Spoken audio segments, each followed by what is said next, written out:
তিনি যখন কি করেছেন, তার বাদশাহিত্ব ছেড়ে দিয়া জঙ্গলে চলে গেছেন। জঙ্গলে যাওয়ার পরে দিয়া আল্লাহ পাক রব্বুল আলামিন তার খাবারের সময় হওয়ার সাথে সাথে জান্নাতি খাবার তার জন্য পাঠিয়ে দিয়েছেন। জোরে বলি সুবহানাল্লাহ। তিনি এমন বিশ্বাস করেছেন, তিনি এমন ইয়াকিন রেখেছেন যে আল্লাহ পাক খাওয়াইবেন, আল্লাহ পাক আমাদের সময় হলে খাবারের ব্যবস্থা করে দিবেন। তিনি আল্লাহর জন্য, আল্লাহকে পাওয়ার জন্য জঙ্গলে চলে গেছেন। জঙ্গলে যাওয়ার পরে দিয়া খাবারের সময় হওয়ার সাথে সাথে আল্লাহ পাক রব্বুল আলামিন ওই ইব্রাহিম আদহামের জন্য খাবারের ব্যবস্থা করে দিলেন। ইব্রাহিম আদহাম রাহমাতুল্লাহি আলাইহি নদীর পাড়ে বসিয়া একটা সিরা জুব্বা সিলাইতেছিলেন। কি সিলাইতেছিলেন? সিরা একটা জুব্বা সিলাইতেছিলেন। যাওয়ার পথে দেখেন তার পূর্বের সৈন্যবাহিনীরা তার পাশে দিয়া যাওয়ার সময় দেখেন ইব্রাহিম আদহাম তিনি তার বাদশাহিত্ব ছেড়ে দিয়া নদীর পাড়ে বসে বসে জুব্বা সিলাইতেছেন।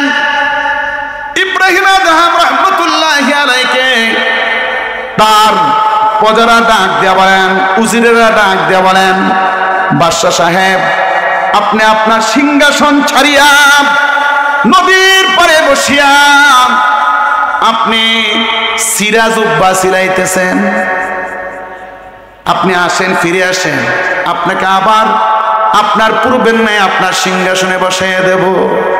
ইব্রাহিম আদহাম রাহমাতুল্লাহি আলাইহি ডাক দিয়া বলেন, হ্যাঁ উজিরেরা, শুনো শুনো, দুনিয়ার মানুষদেরকে আমি ইব্রাহিম পরিচালনা করতে গিয়ে কত কষ্ট হইতো, কেউ কথা শুনতো, কেউ কথা শুনতো না, কিন্তু এমন এক বাদশাহিত্ব এখন হাসিল করেছি যেই বাদশাহিত্ব আল্লাহ পাক রব্বুল আলামিন দান করেছেন, এখন হচ্ছে আসল বাদশাহিত্ব। ইব্রাহিম আদহাম রাহমাতুল্লাহি আলাইহি তার উজিরদের সামনে হাতের যে সুইটা ছিল, সুইটা নদীর মধ্যে ফেলে দিলেন। নদীর মধ্যে ফালাইয়া মাছদেরকে ডাক দিয়ে বলেন, মাছ, যেই সুইটা ফালাইছি সুইটা আমার হাতে দাও। হাজার হাজার মাছ স্বর্ণের সুই নিয়ে উপস্থিত হয়ে গেলেন। ইব্রাহিম আদহাম রাহমাতুল্লাহি আলাইহি ডাক দিয়ে বলেন, ওই মাছ, আমি স্বর্ণের সুই চাই না, আমি স্বর্ণের সুই চাই না, আমি যেই সুইটা ফালাইছি নদীর মধ্যে ওই সুইটা তুলে দাও। উজিরেরা মাছের অবস্থা দেখিয়া উজিরেরা আশ্চর্য হয়ে গেলেন। দেখেন কেমন ঈমান এনেছেন। আল্লাহ পাক রব্বুল আলামিন বলেন, আমিনু আমানান নাস, ঈমান আনো ওই ইব্রাহিম আদহামের মতো, যে ইব্রাহিম আদহাম তার সিংহাসন ছাড়িয়া জঙ্গলে গিয়া মালিককে তার জন্য এমন বাজে রাজি করেছেন। রাজি করার কারণে ওই মাছের, ওই নদীর মাছ, সাগরের মাছ, জঙ্গলার পশুগুলো ইব্রাহিম আদহাম রাহমাতুল্লাহি আলাইহির কথা শুনতে বাধ্য হয়ে যায়। জোরে বলেন না সুবহানাল্লাহ। শুধু তাই নয়, আল্লাহর নবীর একজন সাহাবী হযরত আবু ওয়াক্কাস রাদিয়াল্লাহু তাআলা আনহু যুদ্ধের ময়দান থেকে যুদ্ধ করার পর যখন বিকাল হয়ে যায় বাড়ির দিকে রওনা দিয়েছেন। যাওয়ার পথে সামনে প্রতিমধ্যে একদল কাফেরের সাথে সাক্ষাৎ হয়ে যায়। কাফের ভাইয়েরা রে, বিকাল হয়ে গেছে, এমন একটা বাসস্থান দেখায় দাও, কোন জায়গায় থাকলে আমাদের সুবিধা হবে। কাফেরেরা পরামর্শ করলেন, আলোচনা করলেন। দীর্ঘদিন পর্যন্ত মুসলিম সৈন্যবাহিনীর দিকে বাড়ে পাই না, আজকে বাড়ে পেয়েছি, আজকে তাদেরকে সাহায্য করতে হবে। পরামর্শ করে এমন এক রাস্তা দেখায় দিলেন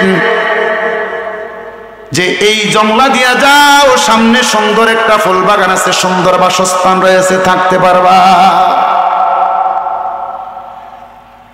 বন্ধুরা আমার, সাদ ইবনে আবি ওয়াক্কাস রাদিয়াল্লাহু তাআলা আনহু সাহাবীদেরকে নিয়ে জংলার দিকে হাঁটতে হাঁটতে হাঁটতে হাঁটতে এমন গভীর জংলার ভিতরে চলে যায়, সকল সাহাবারা আওয়াজ শুনতে পাইতেছেন, চতুর্দিক থেকে বাঘের আওয়াজ শোনা যাচ্ছে, চতুর্দিক থেকে সিংহের আওয়াজ শোনা যাচ্ছে। সাহাবায়ে কেরামরা ডাক দিয়ে বললেন, মনে হয় আমাদের আমির সাহেব জানে না, খবরটা পৌঁছানোর দরকার। কাফেরেরা এমন এক বাসস্থানে আমাদেরকে পাঠিয়ে দিয়েছেন, যে বাসস্থানটা সিংহ বাঘ এবং সিংহ বাঘের খাবার বানায় দিয়েছেন তারা আমাদেরকে। এমনি ভাবে সাহাবায়ে কেরামরা আলোচনা করতে করতে সাদ ইবনে আবি ওয়াক্কাস রাদিয়াল্লাহু তাআলা আনহুর কান পর্যন্ত পৌঁছে যায়। সাদ ইবনে আবি ওয়াক্কাস রাদিয়াল্লাহু তাআলা আনহু জংলার মধ্যস্থল থেকে গিয়া বলেন যে, এ সাহাবারা, এখানে একটা স্টেজ বানাও। সকল সাহাবারা মনে মনে ভাবলেন, মনে হয় আমাদের আমির সাহেব এই স্টেজ বানাইয়া আমাদের জন্য বক্তব্যের ব্যবস্থা করবে। বন্ধুরা আমার, সাদ ইবনে আবি ওয়াক্কাস রাদিয়াল্লাহু তাআলা আনহু সাহাবায়ে কেরামরা স্টেজ বানান শেষ, স্টেজে উঠিয়া সাহাবাদের উদ্দেশ্যে বক্তব্য দিলেন এবং ওই স্টেজে দাঁড়াইয়া জংলার পশুদেরকে ডাক দিয়ে বলেন, এ জংলার পশু পাখিগুলা, জংলার সিংহগুলা, এ জংলার বাঘ, এ জংলার সিংহ, জংলার হিংস্র প্রাণীরা, তোমাদেরকে দৃষ্টি করে বলছি, তোমরা এই জংলা থেকে তোমরা সরে দাঁড়াও, কারণ তোমাদের মাঝে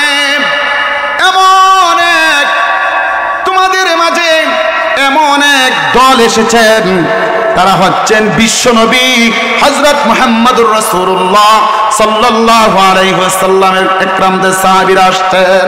খবরদার, এই সাহাবীদের উপরে যদি কোনো আক্রমণ হয় তাহলে তোমাদের বড় ক্ষতি হয়ে যাবে। সাহাবায়ে একরামদের হযরত সাদ ইবনে আবি ওয়াক্কাস রাদিয়াল্লাহু তাআলা আনহুর এই বক্তব্য শুনিয়া সাহাবায়ে একরামরা দেখতেছেন জংলার বাঘগুলা তাদের বাচ্চাগুলা নিয়ে তিনারা কি করেছেন, সিরিয়াল ধরেছেন।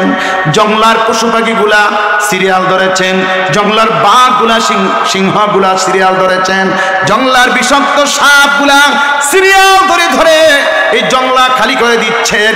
সাহাবায়ে কেরামদের নিরাপদভাবে থাকার জন্য ব্যবস্থা করে দিয়েছেন।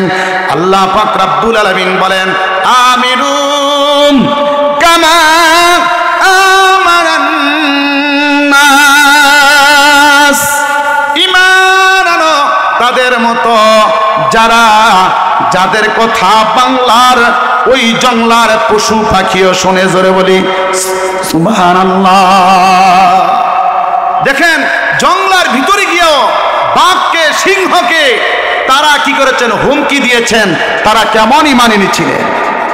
তাহলে আল্লাহ পাক রব্বুল আলামিন বলেন, ও বান্দা, তুমি আমার হয়ে যাও, আমি তোমার হয়ে যাব। আল্লাহ পাক কি বলেন, বান্দা তুই আমার হয়ে যা, আমি তোর হয়ে যাব। আল্লাহ যদি আমার হয়ে যায়, বাঘ কি আমাদের ক্ষতি করতে পারেন? যারা বলেন, সিংহ কি আমাদের ক্ষতি করতে পারেন? ডাকাত কি আমাদের ক্ষতি করতে পারেন? কেউ আমাদের ক্ষতি করতে পারবেন না যদি আমার আল্লাহকে আমার বানায় আনে। বন্ধুরা আমার, যে সাহাবায়ে কেরামরা জংলার মধ্যে গিয়েছিলেন, সাদ ইবনে আবি ওয়াক্কাস রাদিয়াল্লাহু তাআলা আনহু, ওই সাহাবায়ে কেরামদের কিছু সামানা ছিল। ওই সাহাবায়ে কেরামদের সামানাগুলা নিয়ে একজন সাহাবী তাদের সামানাগুলা নিয়ে আসতে আসতে দেরি হয়ে যায়। যখন জংলার ভিতরে ঢুকলেন, ঢুকার সাথে সাথে একটা ভাগ আক্রমণ করবেন। ওই সাহাবী ডাক দেয়া বলেন, বাঘ খবরদার, আমি ওই সাহাবীদের মাল সামান নিয়ে সাহাবীদের কাছে যাওয়ার জন্য রওনা দিয়েছি, যদি আমাকে কোনো ক্ষতি করো তাহলে এই জঙ্গলার মধ্যে সাহাবায়ে কেরামদের থাকা কষ্ট হয়ে যাবে, খবরদার বাঘ কোনো ক্ষতি করিও না, যদি কোনো ক্ষতি করো তোমার অসুবিধা হয়ে যাবে। বাঘ ওই সাহাবী ডাক দিয়ে বললেন, সাহাবী বললেন যে আমি দেখলাম বাঘটা ফিরা লেঞ্জাটা আমার দিকে করিয়া এমনি লেঞ্জাটা নারে আর রাস্তাটা দেখাই দিচ্ছেন, এই পথে সাহাবী আপনি চলে যান, তাহলে গন্তব্যস্থলে পৌঁছে যেতে পারবে। বন্ধুরা আমার, শুধু তাই নয়, বাঘ ওই সাহাবীকে রাহাবারি করতে করতে পথ দেখাইতে দেখাইতে ওই সাহাবীদের গন্তব্যস্থল পৌঁছে দিয়েছেন। জোরে বলি সুবহানাল্লাহ, আর জোরে বলি সুবহানাল্লাহ। আল্লাহ পাক রব্বুল আলামিন বলেন, আমিনু কামা আমানান নাস, ঈমান আনো তাদের মতো যেই সাহাবার কথা বাঘ ডরাইয়া রাস্তা দেখাইয়া সাহাবেদের গন্তব্যস্থলে পৌঁছে দিয়েছেন। জোরে বলি সুবহানাল্লাহ। এমনই না, এমন ঈমান আনার দরকার। 2 টাকার বিনিময়ে যদি ঈমান বিক্রি হয়ে যায়, সেই ঈমান দিয়া আল্লাহকে ডাক দিলে আল্লাহ সাড়া দিবে না। যারা বলেন ঠিক না বেঠিক? 2 টাকা 4 বিনিময়ে যদি আপনার আমার ঈমান বিক্রি হয়ে যায়, তাহলে ওই ইব্রাহিমে আদহামের মতো মাছ কথা শুনবে না, যে কথা শুনে স্মরণে শুই নিয়ে উপস্থিত হয়ে যাবেন। যারা বলে সুবহানাল্লাহ। তাহলে আল্লাহ পাক রব্বুল আলামিন বলেন যে বান্দা তুমি আমার হয়ে যাও, তাহলে দুনিয়া তো আমি তোমার হয়ে যাব, পরকালে আমি তোমার হয়ে যাব, হাসরে তোমার হয়ে যাব, মিজানে তোমার হয়ে যাব, ফুলসিরাতে তোমার হয়ে যাব, জান্নাতে নেওয়ার দায়িত্ব আমি আল্লাহই হয়ে যাব। জোরে বলি সুবহানাল্লাহ। বন্ধুরা আমার, ইদা ওয়াদাতনি ওয়াদাততা কুল্লা শাই ওয়া ইজা ফাতাতনি ফাতাততা কুল্লা শাই, বলেছিলাম তারা অচিরেই বাদশা যারা আল্লাহকে পেয়ে গেলেন, তাহারা অচিরেই ফকির। যারা মৃত্যুর, তারা যদিও দুনিয়ার মধ্যে কোটি কোটি টাকার মালিক, দুনিয়ার মধ্যে 50 তলা বিল্ডিং এর মালিক, 100 তলা বিল্ডিং এর মালিকও যদি হয়ে থাকে, যদি আমার আল্লাহকে না পায়, তাহলে তার মৃত্যুর সাথে সাথে তিনি ফকির হইয়া কবরে উঠবেন। যারা বলেন ঠিক না বেঠিক? আল্লাহ পাক রব্বুল আলামিন বলেন, ও বান্দা তুমি আমার হয়ে যাও, তাহলে তুমি আমার হয়ে যাইবা, তুমি আমার হয়ে যাও, তাহলে তুমি আমার হয়ে যাইবা, আমি তোমার হয়ে যাইব। তাহলে আমরা আল্লাহর হওয়ার দরকার আছে কিনা? আরো জোরে বলেন, আল্লাহর দরকার আছে কিনা? আমরা আল্লাহর হওয়ার দরকার আছে। আমরা যদি আল্লাহর হয়ে যাই, আল্লাহ পাক রব্বুল আলামিন দুনিয়ার জন্য, পরকালের জন্য, হাসরের জন্য, মিজানের জন্য সব জায়গায় আমার আল্লাহই যথেষ্ট হয়ে যায়। যারা বলি সুবহানাল্লাহ। বন্ধুরা আমার, এবার আমার মৃত্যু হয়ে গেল, দুনিয়ায় থাকা অবস্থায় যত কি করি, আল্লাহ পাককে ডাকি, আল্লাহ পাক রব্বুল আলামিন আমাদের ডাকে সাড়া দিবেন। কি দিবেন? সাড়া দিবেন। যখন মৃত্যু হয়ে যাবে, মৃত্যুর সাথে সাথে আল্লাহ পাক রব্বুল আলামিন বলেন, ইদা ওয়াদাতনি ওয়াদাততা কুল্লা শাই, ইদা মাতাল ইনসানু ইনকাতা আনহু আমালুহু। মানুষ যখন মারা যায়, মানুষ মারা যাওয়ার সাথে সাথে তার আমলের দরজা বন্ধ হয়ে যায়। ইল্লা মিন সালাস, 3টি আমল যদি দুনিয়ার মধ্যে জারি রাখে, 3টি আমলের কারণে কিয়ামত পর্যন্ত আল্লাহ পাক রব্বুল আলামিন আপনার আমার আমলনামায় পৌঁছে দিবেন। জোরে বলে সুবহানাল্লাহ। 3টি আমলের মধ্যে প্রথম নাম্বার আমল হচ্ছেন ইল্লা মিন সাদাকাতিন জারিয়া, সাদকা জারিয়া হিসাবে দুনিয়ার মধ্যে যদি এমন একটা কাজ করে যেতে পারো রে বন্ধু, ওই সাদকা জারিয়ার কাজটা কিয়ামত পর্যন্ত চলমান থাকবে, আর কিয়ামত পর্যন্ত আপনার আমার আমলনামায় নেকগুলা পৌঁছাইয়া জান্নাতের মেহমান বানাই দিবেন। জোরে বলে সুবহানাল্লাহ। ইল্লা মিন সাদাকাতিন জারিয়া। মসজিদ মাদ্রাসা, আপনাদের এলাকায় মাদ্রাসা আসেনি? মসজিদ আসেনি? মসজিদ মাদ্রাসা হচ্ছে ইল্লা মিন সাদাকাতিন জারিয়া। আপনি চলে যাবেন কিন্তু মসজিদ থাকবে, মসজিদের মধ্যে সেজদা হবে, রুকু হবে, নামাজ হবে, আল্লাহকে ডাকবে। মনে রাখবেন আপনার আমলের কারণে যদি জান্নাতে যেতে না পারেন, হাসরের ময়দানে যদি নিজের ঘামের মধ্যে নিজের সাঁতার কাটবো, নিজের চোখের পানির মধ্যে নিজের সাঁতার কাটবো, বন্ধুরা আমার ওই হাসরের ময়দানে মাথার মস্তকগুলা বাতরে ফেরার মতো উতরাইতে থাকবে। ওই কঠিন মুসিবতের সময় আপনাকে আমাকে এই মসজিদের একজন সেজদাকারী ব্যক্তি যদি জান্নাতে যেয়ে থাকে, মাদ্রাসার একজন ছাত্র যদি জান্নাতে যেয়ে থাকে, মাদ্রাসার একজন হাফেজে কোরআন যদি জান্নাতে যেয়ে থাকে, মাদ্রাসার একজন কোরআনে হাফেজা যদি জান্নাতে যেয়ে থাকে, ওই হাফেজে কোরআন ওই মাদ্রাসার ওই মসজিদের সেজদাকারী আপনাকে জান্নাতে নেওয়ার জন্য যথেষ্ট হয়ে যাবে। জোরে বলি সুবহানাল্লাহ। বন্ধুরা আমার, এই এলাকার মানুষগুলো আরামে ঘুমিয়ে থাকে, এই এলাকার মানুষগুলো আরামে ঘুমিয়ে থাকে। রাত্র যখন গভীর হয়ে যায়, ওই গভীর রাত্রে উঠিয়া এই মাদ্রাসার ছাত্রীরা আরামের ঘুমকে হারাম করিয়ে দিয়া, আরামের বিছনাকে ত্যাগ করিয়ে দিয়া, এই শীতের মধ্যে ওযু বানাইয়া মালিকের দরবারে নামাজে দাঁড়িয়ে যায়। নামাজ শেষে মালিকের দরবারে দুটি হাত বাড়ায় কাঁদেন, মালিক গো, এই এলাকার মানুষের খাবারগুলা খাইয়া, এই এলাকার মানুষের সহযোগিতা পাইয়া আজকে আমি আলেমা হচ্ছি গো মালিক, আজকে আমি কোরআন শিখছি গো মালিক, আজকে আমি নামাজ শিখছি গো মালিক। আমি এতিম মানুষ, আমার মুখে খাবার দেওয়ার মতো একটা লোক নাই, আমার বাবাও নাই, আমার মাও নাই, আমাকে লালন পালন করার মতো কেউ নাই। এই এলুটগুল গ্রামের মানুষেরা আমাকে খাওয়াইয়া আমাকে আলেমা বানাইতেছেন গো মালিক। আপনি আমার এই দোয়ার বিনিময় এলাকার পূর্বপুরুষ যারা কবরস্থ আছেন তাদের কবরে আযাব মাফ করে দেন। জোরে বলি সুবহানাল্লাহ। বন্ধুরা আমার, শুধু তাই নয়, এই মাদ্রাসার ছাত্রের একজন হাফেজে কোরআন দেখবেন এলিটগঞ্জের একজন মা জাহান্নামের দিকে চলে যাচ্ছেন, এলিটগঞ্জের একজন বাবা জাহান্নামের দিকে চলে যাচ্ছেন। ওই কোরআনে হাফেজা ওই জাহান্নামের ঘাট থেকে ধরে এনে মালিকের কাছে গিয়া বলবেন, মালিক আমার, তিনি জাহান্নামের দিকে চলে যাচ্ছেন, আমি তাকে নিয়ে জান্নাতে যেতে চাই। আমার আল্লাহ পাক রব্বুল আলামিন ডাক দেয়া বলেন, তিনি তো তার আমলের কারণে জাহান্নামী হয়ে গেছেন, তাকে নিয়ে জান্নাতে কি হয়ে যাইবা? তাকে নিয়ে কিভাবে জান্নাতে যাইবা? বলে যে আল্লাহ, আমি এত কিছু জানি না, আমি দুনিয়ার মধ্যে আরামের ঘুমকে হারাম করেছি, আরামের বিছনাকে ত্যাগ করেছি, আরামের কম্বলকে হারাম করেছি গো মালিক। আমি এই শীতের মধ্যে ওযু বানাইয়া নামাজ পড়েছি, রুকু দিয়েছি। আল্লাহ, আমি আপনাকে ডেকেছি, আল্লাহ আমি আপনার কোরআন পড়েছি গো মালিক। আপনি ওয়াদা দিয়েছেন একজন জাহান্নামী ব্যক্তি, একজন হাফেজে কোরআন 10 জন জাহান্নামী ব্যক্তিকে সুপারিশ কইরা আমি জান্নাতে নিতে পারবো। সেই ওয়াদা অনুযায়ী আজকে এই বিত্তলা মাদ্রাসার মধ্যে আমি কোরআন পড়িয়া হাফেজা হয়েছি গো মালিক।